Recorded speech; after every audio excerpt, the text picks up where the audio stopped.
Esse livro é muito lindo, gente, muito precioso. Então, o que acontece? Essa Noemi é Israel, afastada da vontade da casa do pão, tudo se frustra com ela, ela decide voltar, mas a Ruth fala, eu vou contigo, eu estou contigo, não abro mão e fique tranquila que eu estou entendendo tudo, tá bom?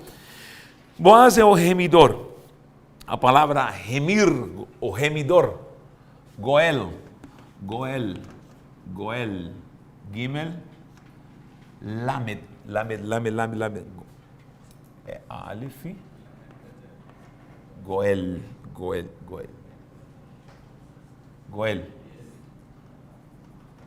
O Goel é o remidor,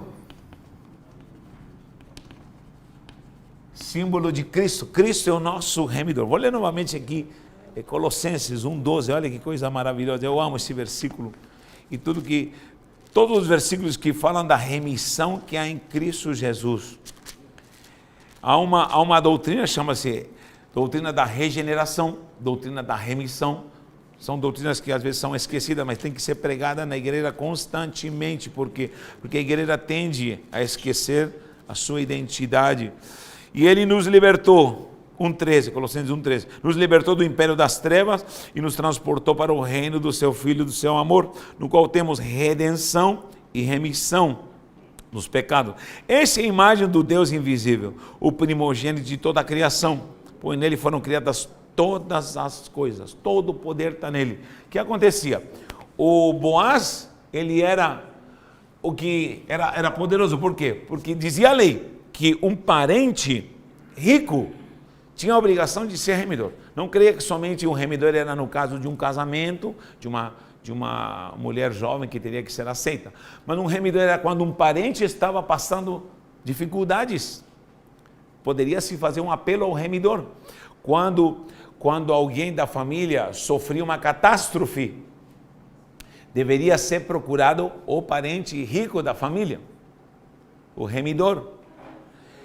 Se uma viúva ficava à intempérie, sem provisão de nada, o remidor tinha que assumi-la. E se uma viúva jovem ficava sozinha, o remidor tinha que assumi-la e trazer genealogia, trazer filhos, assumi-la como esposa e levantar geração. Então, o remidor não era somente da questão de tê-la como esposa, não, havia vários tipos de remissão. Então, era alguém desprovisto, alguém que estava desestruturado, alguém que tinha passado alguma crise, alguém que tinha sofrido alguma catástrofe, sei lá, o remidor tinha essa função. Símbolo de Jesus Cristo. Boaz, ele, quando vê Ruth, eu creio que Ruth devia ser uma mulher, além de agraciada, devia ser muito bonita, e essa mulher foi uma mulher muito sábia, característica da igreja do Senhor. Essa é a graça que havia nessa mulher, a equidade dessa mulher, a virtude da fidelidade dessa mulher. Que outra característica havia em Ruth? Pense bem, fidelidade porque acompanhou, o que mais? Perseverança, muito bem, ou seja, a perseverança, a mulher está ali e diz, não, eu estou contigo, não, ainda a Noemi fala, vai-te embora, não, eu vou perseverar, são características que estão faltando hoje em dia na igreja. Às vezes me desce o saudosismo, como todo ser humano, e eu começo a ver fotos antigas, de encontros, aquelas fotos de encontros, sabe? Quem já viu fotos antigas? Meu Deus, esse irmão, meu Deus. Jesus amado, tem misericórdia. Não sei se alguém já passou por isso.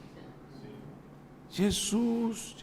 Aí você vê fotos antigas de ministrações suas, antigas, e fotos de, sabe, aqueles momentos que parece que vão ser eternos, onde você está com gente que parece que está apegada com você, até o tutano, e você tira a foto e você, no outro dia vê a foto, meu Deus, que lindo. Nós temos essa mania de ver, olha, os que Deus me deu.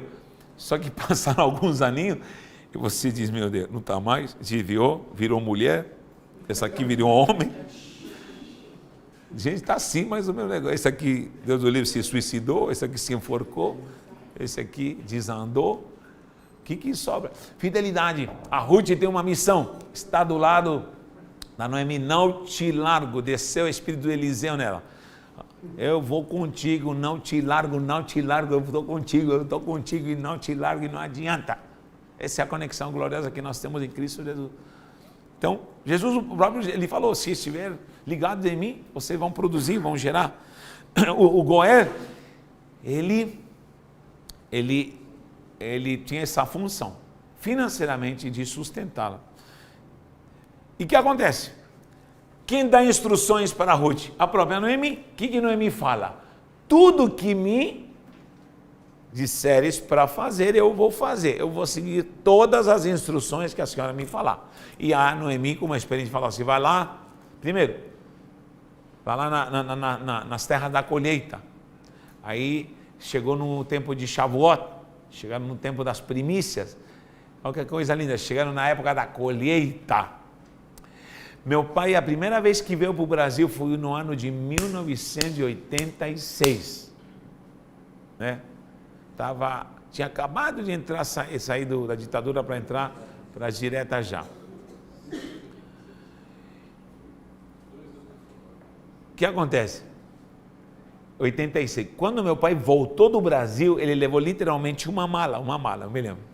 Nós estávamos numa crise muito forte no Chile. Uma mala cheia de coisas do Brasil, desde alimento, pela primeira vez eu comi goiabada da Sica, um monte de coisa assim, iguarias. Ele levou, não sei como ele camuflou isso aí, mas chegou lá, chegou no Chile. Eu falei, a terra, abriu um negócio e falou assim, a terra é boa, Mana, leite goiabada, boa. E um chileno que já estava mais de 86, estava desde 76, uns 10 anos do ano do meu pai. Ele falou, e o irmão, esqueci o nome do irmão, o profeta que foi usado para nos trazer para cá, por Deus. Ele falou, tá ruim. Há 10, 20 anos atrás, aí sim, o Brasil era realmente uma terra muito boa. Quando nós chegamos aqui, vimos a feira, gente do céu, eu fiquei abismado de ver, final de feira. Eu falei, não, aqui dá umas 2.000 sopas, tudo que sobrou. E era tudo jogado no lixo.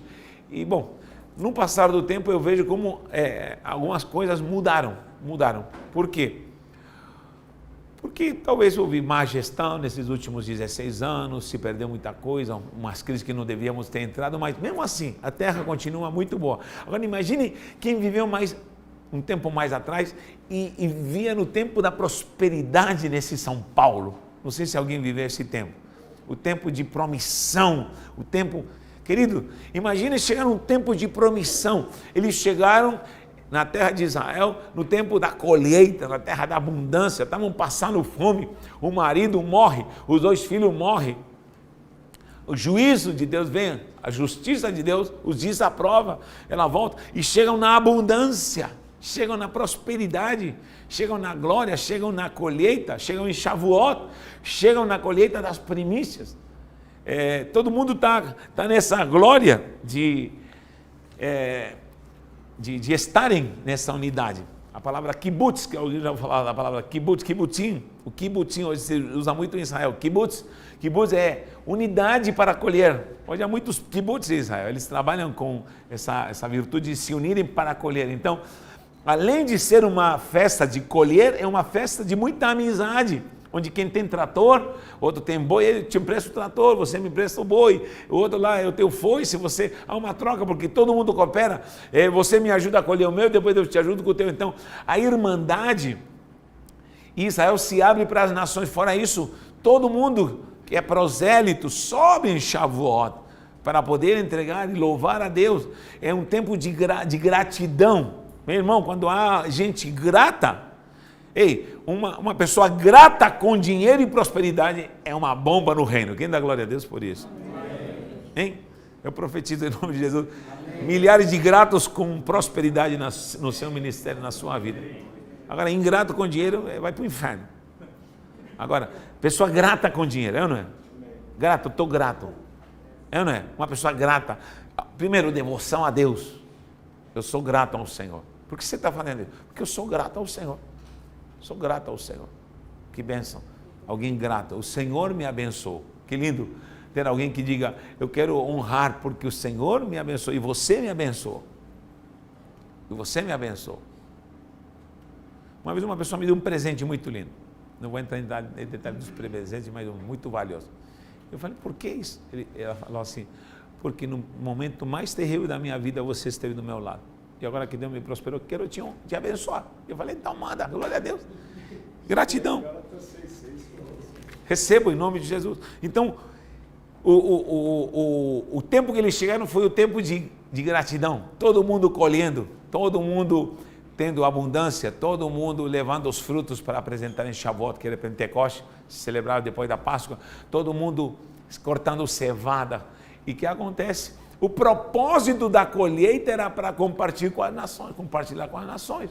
Inclusive, os rabiscos da colheita era proibido levar para casa. Meu povo não vive de rabisco. Para quem era deixado o rabisco? Quem lembra?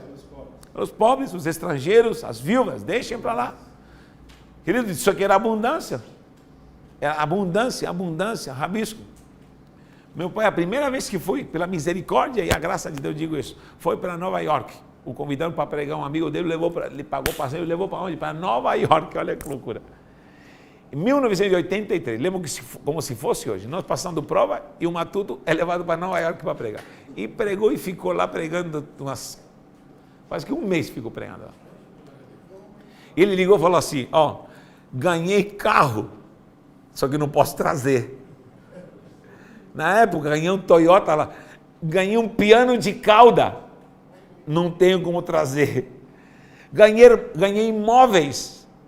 Ganhei isso, a lista, eu falei, não, eu vou me embora para Nova York, eu falei. E o que aconteceu? Ele falou assim, o povo é grato, tem gratidão e abençoa, e dão presente, e dão coisas. Eu falei, Jesus, quando meu pai chegou, eu me lembro, havia um corredor em casa, e as malas, ele pagou muitos impostos, embora no Chile a carga é bem baixa, não é que nem o Brasil. Muito baixa a carga tributária para trazer qualquer coisa. Inclusive, o Chile é aberto para comércio de importar, trazer. Ele deixou literalmente um corredor de malas. Nós fomos abrindo as malas, glória, presente. Isso que Deus quer para a sua igreja. A colheita de que vem a abundância. A colheita que sobeje. A colheita, eu me lembro que depois, quando veio a bênção, meu pai chegou, necessitado da igreja, eles fizeram fila para serem abençoados, compartilhar. Essa é a função da unidade, de voltar novamente à casa do pão. Essa é a vontade novamente de voltar para a essência do propósito de Deus, de levantar uma nação como exemplo para que, ainda dos rabiscos, que possamos compartilhar em bênção em nome do Senhor. Então, o Gadol, essa é a bênção de ser redimidos e resgatados. É por isso que Paulo associa, diz assim, bendito é o nosso Senhor que nos transportou para as regiões celestiais, nos deu toda a sorte de bênção. Por quê? Porque o remidor tinha essa função de você estar na pobreza, na miséria, na inimizade. Agora Ruth, amizade, te liga novamente a Cristo e te dá abundância. Não sei se alguém acredita nisso, mas o estar ligado a Deus, uma das ramificações é prosperidade. O Evangelho traz prosperidade. O Evangelho traz abundância. O Evangelho traz glória de bênção e prosperidade. Reivindique isso em nome do Senhor Jesus. Você crê nisso? Amém. Então receba em nome do Senhor. Página 14. Ser parente próximo. Condições de um remidor. Ser parente próximo e direto. Ser remidor tinha características, né? Página? Exatamente. Ser rico, ter posses para comprar a terra e pagar por ela, ou seja, ajudar, remir, enfim. Ter disposição para pagar o preço do próprio dote, do próprio resgate. Né? Lembra da Ketubá? Ketubá era o contrato que se fazia no matrimônio e se pagava no casamento, através desse contrato da Ketubá, se pagava um dote. Né? E se havia infração também se pagava pela infração, se pagava. Então o que acontece? Alguém que remia tinha que pagar esse dote, tinha que pagar esse resgate. Boaz entendeu aos supostos requisitos da lei, vendo a fé da jovem viúva. Engraçado que tinha outra mulher que chamava, não é órfã, é órfã. A órfã que ela disse? Eu vou me embora para casa dos meus pais, tchau. Ela queria ficar, mas a proposta foi voltem. Ela disse, então bom, vou embora. Só que você nunca mais vai ouvir de órfã na Bíblia. Nunca mais se fala. Entrou para a história, órfã desapareceu da história. Pronto. Ruth fica na história, órfã desaparece. A fidelidade vai te perpetuar na sua história. Os teus bisnetos, tataranetos vão se lembrar do vovô crente que trouxe a glória do evangelho para a família. Vai se lembrar, não sei quem aqui é o genitor espiritual da sua geração aqui. Então vão se lembrar, talvez o teu pai, o teu avô não foram, mas eu tenho foto do meu velho vô, o Jonatas já vê o Bisa, e vê a foto do Bisa, e ele fala, eu já tenho foto de todos os bisavós do Jonatas, e tenho fotos separadas para que o bisneto do Jonatas diga do Urbano Solis e diga, esse foi o homem que conheceu a Jesus e minha geração é próspera por causa desse homem. Desse homem aqui, que foi o genitor de um genograma espiritual e você muda o genograma. Os que começaram na fé, levanta a mão novamente, não vi, quem é o genitor na sua geração. Você tem uma grande responsabilidade. Você que teu pai não era crente, você tem uma grande responsabilidade. Então não fique espantado por quê? Perpetuar isso, é perpetuação. E isso você tem que ter o cuidado de que essa geração continue nessa perpetuação. Numa perpetuação santa. Meu pai tem bastante história, porque gerou 16 filhos, imagine a geração, como continua. Então, como perpetuar, como continuar isso, como trazer a essência da glória, da bênção, da conexão de Deus com a família. Vamos lá, Boaz, ele é o Redentor.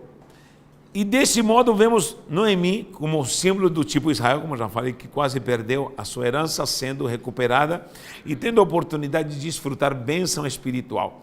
Em Ruth vemos um símbolo da igreja composta por gentios que participam pela fé da herança de Israel. Isso está em 1 Pedro 3, 4.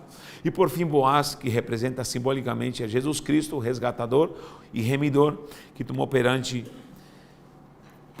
próximo, que se tornou parente próximo pela encarnação de toda a humanidade e que tinha condições exigidas e pagou esse preço do resgate.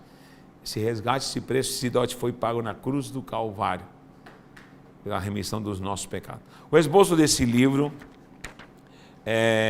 está na tragédia da família de Noemi, né?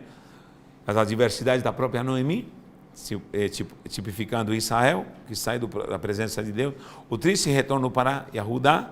Ruth vai com Noemi e Ruth chegam a Betlehem, que é a casa do pão, a casa da conexão, a casa da nutrição. O encontro com o resgatador. Ruth vai trabalhar aos campos de Boaz. Como a igreja se redime, como a igreja vive a remissão. A prova da remissão, qual é? Que ela vai trabalhar no campo do remidor. A igreja que não quer trabalhar nos campos do remidor e quer ficar em maré mansa, é porque não saboreou e não é grata e não viveu ainda a essência da remissão. Então Ruth simboliza, a primeira coisa que vai para os campos. Por isso que Jesus falou, eis que os campos já estão brancos para a ceifa. Nós não estamos em tempo de semeadura. Tire o contexto de que nós temos que semear a palavra, ou talvez, não, nós estamos em tempo de colheita. A palavra já foi semeada, o Brasil já está semeado, o mundo já foi semeado, nós temos que colher, esse é nosso direito, e a seara está madura, está pronta, os campos estão brancos, e pode se estragar. A questão é que se usa para semear, só que para semear literalmente em porcentagem, para colher o que um semeia, precisa no mínimo de 3 vezes mais. Ou seja, 3 vezes mais, não, 100 vezes mais. Ou seja, para cada um que semeou, precisamos de 100 pessoas para colher. Para 100 pessoas para colher.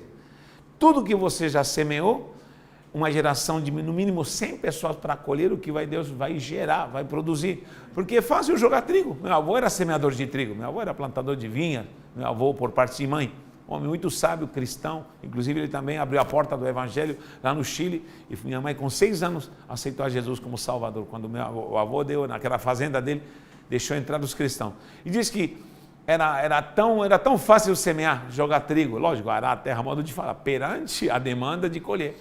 Agora, quando tinha que convidar amigos, parentes para colher o trigo, minha mãe conta de quantas vezes viu meu avô no luar, literalmente no luar da lua redonda, aproveitando a luz da lua para colher trigo. Igualzinho a nossa geração. Então precisamos fazer isso em nome de Jesus. Aproveitar até a luz da lua para poder colher, ver almas salvas, ver almas transformadas pelo poder do Espírito Santo. O encontro com o resgatador, né? Boaz se mostra bondoso para com Ruth, não há desprezo por ser moabita. Jesus abraça a igreja, Jesus liberta a igreja, Jesus abraça os gentios e o torna a igreja. Boaz e Ruth encontram-se na eira. O encontro real de Cristo é na eira, é onde se debulha o trigo, onde Deus está presente, onde Cristo está presente na igreja que tem a foice na mão. Eis que a foice está na mão e a messe está madura e temos que colher, diz a palavra. O resgate, um final feliz, o nascimento do filho de Ruth, e aí prossegue a geração messiânica, a genealogia do rei Davi, onde vai nascer o Messias. Os pontos principais deste livro nos remetem à reflexão sobre a bondade do amor de Deus. A inclusão de Ruth no plano da redenção demonstra que a participação no reino de Deus independe da descendência física, mas unicamente pela obediência e fé. Ruth representa uma condição de participante da linhagem de Jesus, que significa no Novo Testamento todos aqueles de tribos, línguas, povos, nações que integrarão como filhos do reino de Deus. Amém?